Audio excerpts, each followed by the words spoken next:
Hello everybody. Over the past year, many composers who were interested in writing for the Santour, and some of them did write for the Santour, I thank them very much, have asked me a number of questions about the possibilities of the instrument. So I'm doing this short video to present some of the possibilities of the instrument for the new composers who wish to write for the instrument.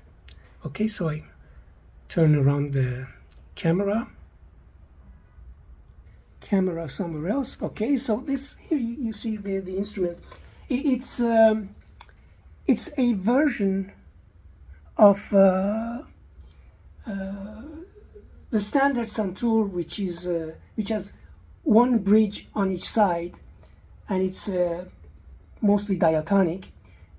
Here I have doubled each bridge, which turns the instrument into a full chromatic and microtonal instrument, meaning that you can do, for instance, an A flat, you can do an A, but you can do also any microtone between A flat and A.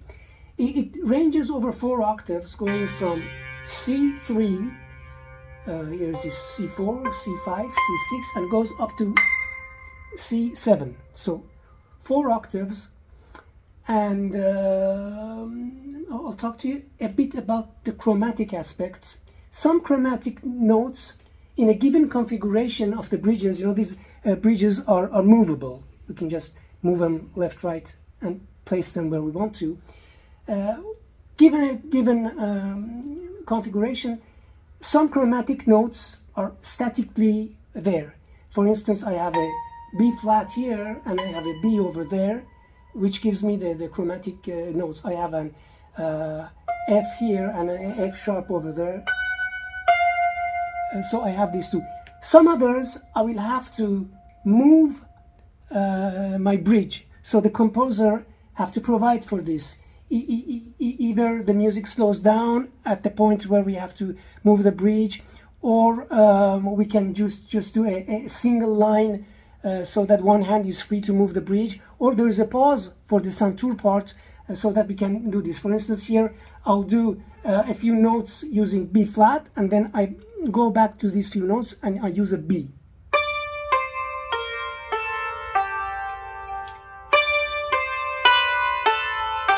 So here I moved my bridge to go from a B flat. This is a dynamic way of changing the notes to go into a chromatic note. I could also do any microtonal. For instance, here's an A flat, here's an A, and I can do an A right between them, or at 50 cents below, or I can do at any number of cents between the two. So any form of microtone that I want to. I've been asked questions on how we do chords on the Santour. We can either roll them. For instance, here I'll do a G, B flat, D, G.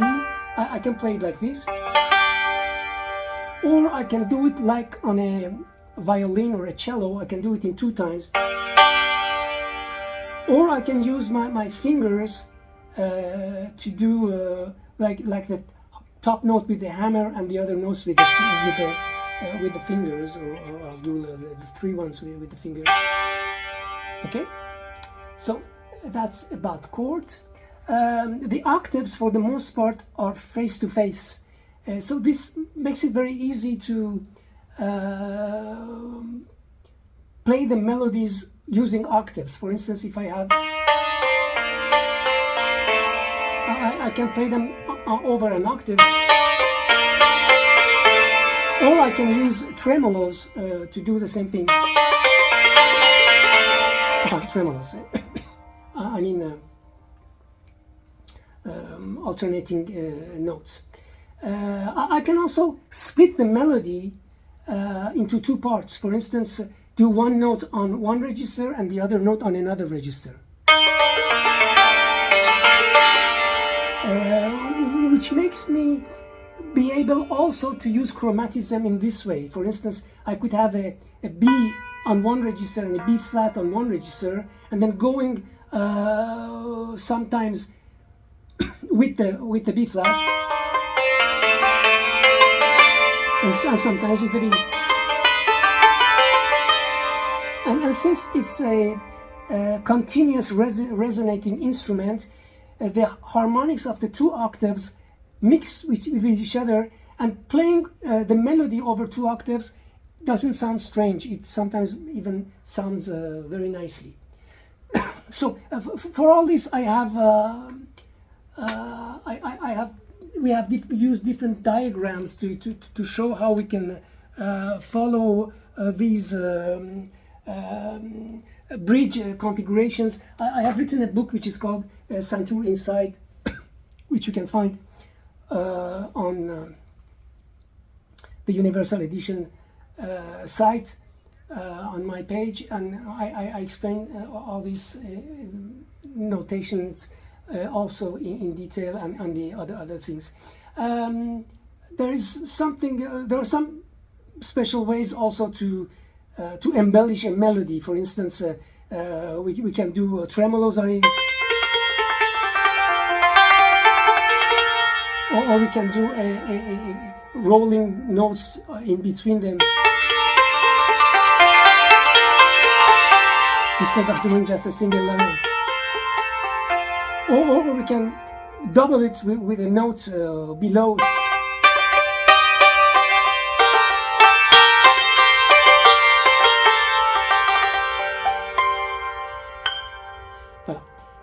Now we can also have special effects. Some of them we can do by using different type of hammers. For instance, this is a very light hammer, and it gives some sort of harpsichord type of sound.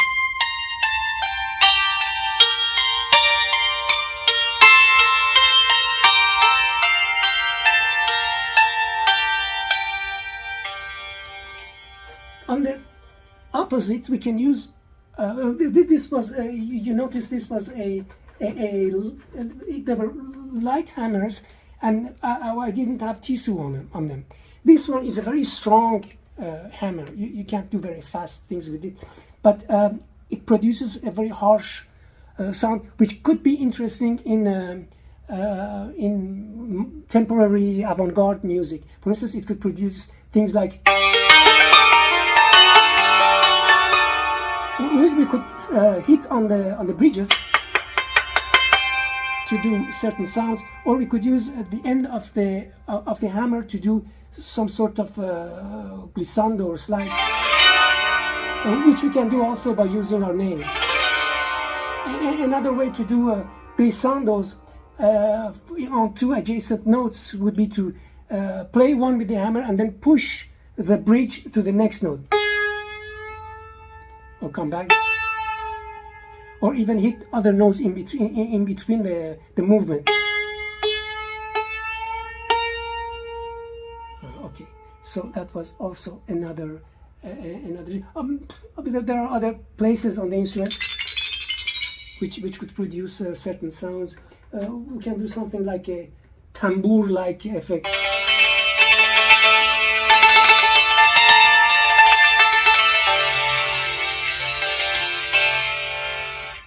The things which might be interesting, or use the tip of the fingers. So, thank you for having followed this short presentation. I hope I've presented the most major aspects of the instrument. Don't forget that you can find more details on my book, Santour Insights, available on Universal Edition, and I'm also available to answer to any questions that you may have. Thank you very much. Have a nice day.